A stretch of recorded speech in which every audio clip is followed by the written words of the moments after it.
So starting with the first point कि ये classification का बेसिस क्या है, डेविएशंस। बच्चा किस बेसिस पे डिफरेंट है नॉर्मल बच्चे से, या फिर क्या कमी है, मतलब जैसे कि मेंटल कमी है तो हम मेंटल वाले में रख देंगे ऐसे। So starting with the first point, first is intellectual deviance, जो इंटेलेक्चुअली डिफरेंट है नॉर्मल चाइल्ड से।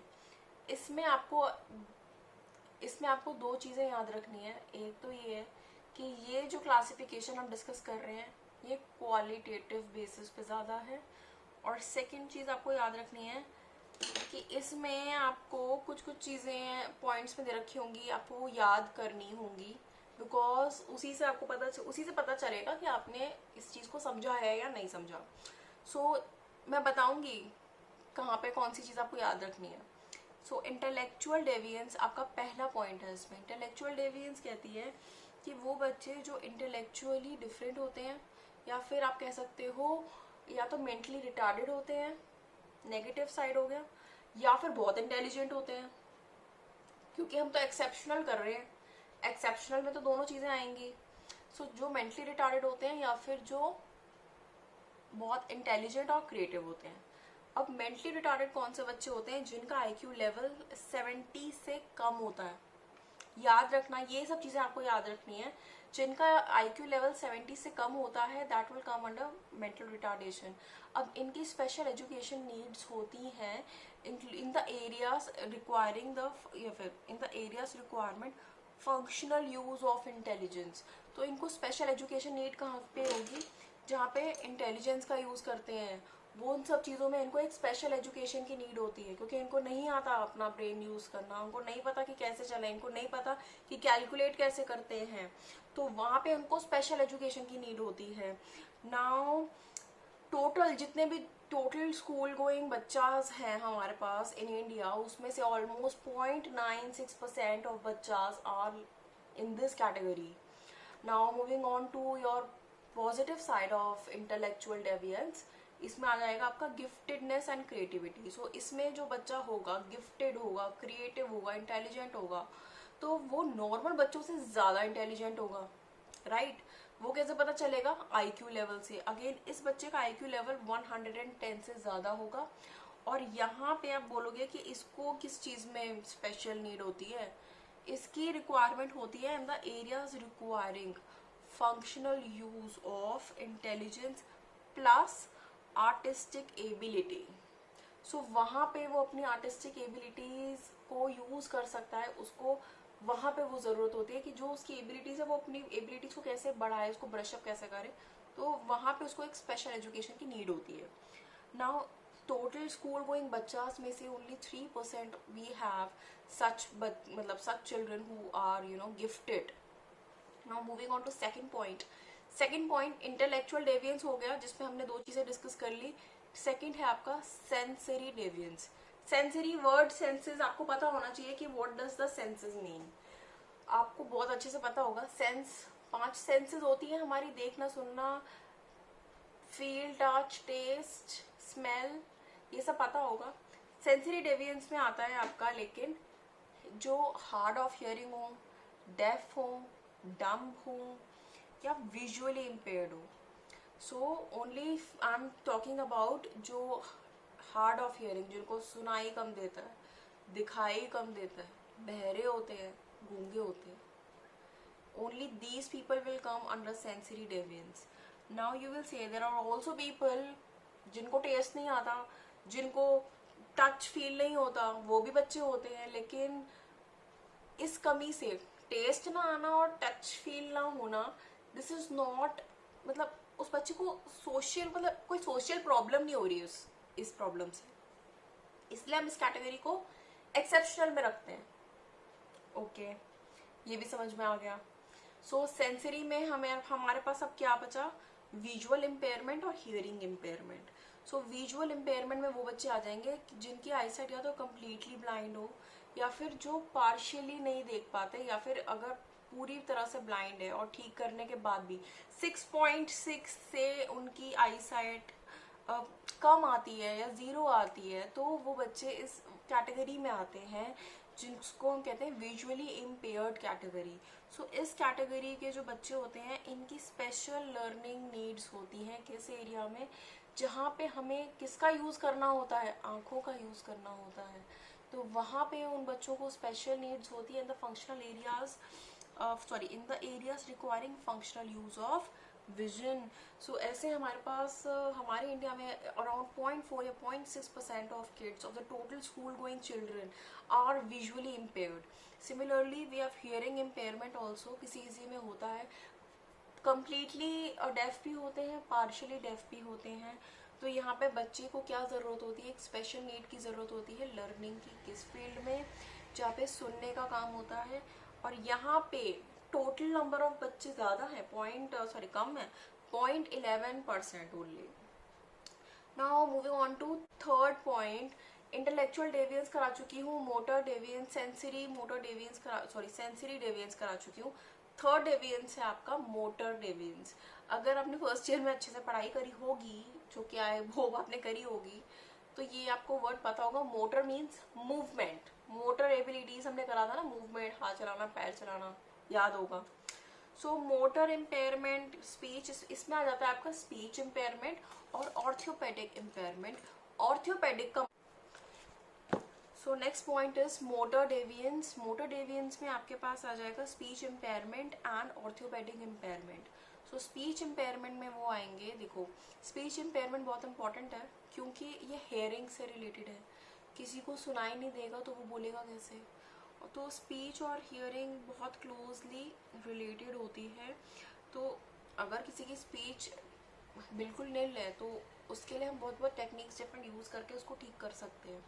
और लोकोमोटिव इम्पेयरमेंट में आते हैं about 1% of children in India are orthopaedic impaired, मतलब उनके जैसे कि आर्म्स में प्रॉब्लम, हैंड्स में डिफेक्ट, ऐसा होता है। Now fourth is personality deviance. कभी कभी किसी की पर्सनैलिटी में ही डिफेक्ट होता है और वो इतना स्ट्रॉन्ग डिफेक्ट होता है कि वो नॉर्मल बच्चों के साथ नहीं बैठ पाता। So personality defiance is refer to those children who suffer from behavioural disorder and learning disabilities. So बच्चों को लर्निंग डिसेबिलिटीज़ होती है, किसी को बिहेवियरल डिसऑर्डर होता है इसमें। सो जिसको लर्निंग डिसेबिलिटी है उसमें हमारे पास टोटल नंबर ऑफ बच्चास हैं 4% of school going children they suffer from learning disability. और इमोशनल डिसऑर्डर भी हो सकता है जो कि एक बिहेवियर डिसऑर्डर है। Now these children lack proper emotional and social skill. So किसी को बिहेवियर डिसऑर्डर है तो उसके पास डेफिनेटली ऑब्वियसली मतलब सोशल स्किल्स नहीं होंगे, तो उनको भी ट्रेन करा जाता है, उनकी भी स्पेशल नीड्स होती हैं। Moving on to next is educational deviance. इसको ध्यान से सुनना क्योंकि इसमें है कि आप एजुकेशन के बेसिस पे कैसे मतलब बच्चे डिफरेंट हो सकते हैं। एजुकेशन के बेसिस पे ऐसे डिफरेंट हो सकते हैं कि you have educationally bright students and you have educationally backward students, plus you have some students जिनमें कम्युनिकेशन डिसऑर्डर होता है। सो ये सारा डिटेल्स मैं आपको नीचे डिस्क्रिप्शन में दूंगी। सो प्लीज़ आप उसको फॉलो करना, उसको एक बार रीड आउट करना, नोट्स पर ला लेना, लेंथी लगे तो, लेकिन उसको डेली रिवाइज करना। और ये सब चीज़ें बेसिक हैं, ये ही आपका जो पूरा सब्जेक्ट है ये बिल्ड करेंगी, इसीलिए मैं इसको इतना डिटेल में ले रही हूँ। मैं जैसे जैसे आगे बढ़ूँगी मैं आपको हल्का हल्का रिवाइज करने के लिए या फिर एमसीक्यू के तौर पे मैं आपको रिवीजन करा दूँगी, लेकिन you should keep on revising. Now 6 point है सोशली डेविएंस। सोशली डेविएंस में आ जाते हैं आपके मैल एडजस्टेड स्टूडेंट्स। सो जैसे कि कुछ एरियाज होते हैं जो कल्चरली सप्रेस्ड होते हैं या फिर एथनिक माइनॉरिटीज़, वो भी इसी के अंदर आ जाते हैं। So they deviate from the social norms due to variety of reasons and they constitute social and educational problems. So वो बच्चे जो सोशल नॉर्म्स से बिल्कुल अलग होते हैं, उनसे उनको फॉलो नहीं करते और वो हमारे एजुकेशनल और सोशल के लिए थोड़े से मतलब खतरनाक तो नहीं बोलूँगी लेकिन डिफरेंट होते हैं। अब maladjusted, so maladjusted children कौन से होते हैं, which fail to adjust in their family, in their school and society and create a problem for adjustment for others and if they are not properly dealt with they will remain disturbed leading an isolated life. So how many children are there, कितने सारे बच्चे होते हैं जो अपनी mummy papa की बात नहीं मानते, उनसे लड़ते हैं, घर में गंदी तरह से बिहेव करते हैं, बाहर जाते हैं, बाहर उनका कोई फ्रेंड नहीं होता। क्यों नहीं होता? क्योंकि वो गंदी तरह से बिहेव सबके साथ करते हैं, वो पागल से होते हैं।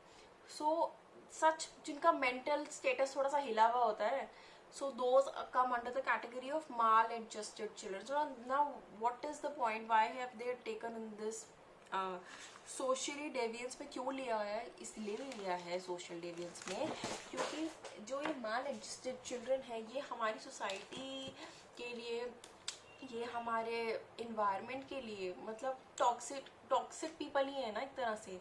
आज अपने घर में कर रहे हैं, फिर बाहर करेंगे, आगे चल के कॉलेज जाएंगे तो उसमें भी करेंगे, फिर जब वर्क करने जाएंगे तो वहाँ पे लड़ाई करके छोड़ देंगे।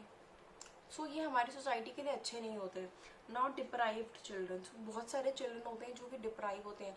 डिप्राइव में पॉवर्टी भी ले सकते हो आप, और सोशल इकोनॉमिक या कल्चरल इनइक्वालिटीज़ होती हैं, बहुत तरह की इनइक्वालिटीज़ होती हैं। आज के डेट में यहाँ पर नहीं होती, कहीं और ज़रूर होती होगी, लेकिन इनइक्वालिटी है मतलब। सो ये जो इनइक्वालिटीज़ हैं हमारी सोसाइटी में, उसकी वजह से बहुत सारे चिल्ड्रन डिप्राइव रह जाते हैं सोशली, इकोनॉमिकली और कल्चरली के बेसिस पे basically. So next point is juvenile delinquent. So what is this juvenile delinquent? The adult criminals are antisocial elements in the sense that they violate the social norms and legal structure.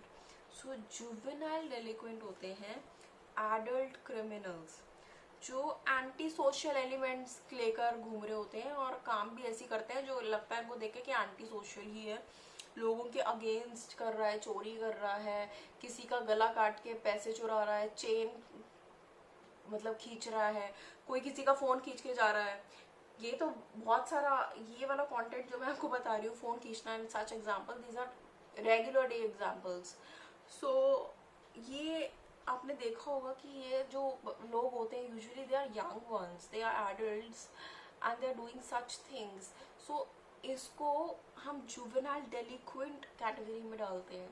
ये adult criminals होते हैं क्योंकि इनको भी थोड़ा mental problem है, इनको समझ में नहीं आता कि what is right and what is wrong for their life. Moving on to last 2 points, बहुत लंबा क्वेश्चन है ये।